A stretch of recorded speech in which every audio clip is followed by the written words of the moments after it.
மாடகில் திரைப்படத்துல தளபதி விஜய் அவர்களோட ரெஃபரன்ஸ் என்னென்ன இருக்கு அப்படின்றத வாங்க பார்க்கலாம். ஃபர்ஸ்ட் ஆஃப் ஆல் உண்மையிலேயே நம்ம ஆதிக் அவர்களோட இந்த ஃபேன் பாய் சம்பவம் வந்து ஒட்டுமொத்த தல ரசிகர்களையும் வேற லெவல்ல திருப்திப்படுத்தி இருக்குங்க. அதோட 2026ல AK64 படத்தையும் நம்ம தான் எடுக்க போறோம் அப்படின்ற அப்டேட்ட படத்திலேயே மென்ஷன் பண்ணிட்டாரு ஆதிக் அவர்கள். தளபதி விஜய் அவர்களோட ரெஃபரன்ஸ்ல ஃபர்ஸ்ட் ஆஃப் ஆல் இந்த இன்டர்வல் சீனுக்கு இந்த ஐ எம் வெயிட்டிங் அப்படின்ற டயலாக் தேவைப்பட்டிருந்தாலுமே அஜித் அவர்கள் கிட்ட நம்ம ஆதிக் அவர்கள் சொல்றப்ப அஜித் உண்மையிலேயே கொஞ்சம் யோசிச்சிருப்பாரு. ஏன்னா ஐ எம் வெயிட்டிங் அப்படின்றது தளபதி விஜய் அவர்களோட டயலாக். இந்த டயலாக் நம்ம பேசினா இதற்கு பின்னாடி இந்த டயலாக் என்ன ரெஸ்பான்ஸ்ல இருக்கும் அப்படின்றது நம்ம தல அஜித் அவர்களுக்கு நல்லாவே தெரியும். சோ இப்படி இருந்துமே ஐ எம் வெயிட்டிங் அப்படின்ற டயலாக்கோட நண்பா ஐ எம் வெயிட்டிங் அப்படின்னு தல அஜித் அவர்கள் சேர்த்ததுக்கு காரணம் தளபதி விஜய் அவர்கள் மேல இருக்கிற பாசமும் அக்கறையும் தாங்க.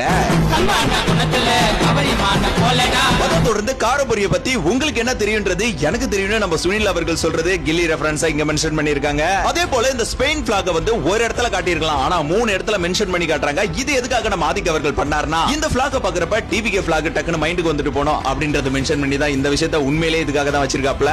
தேங்க்யூ நண்பா.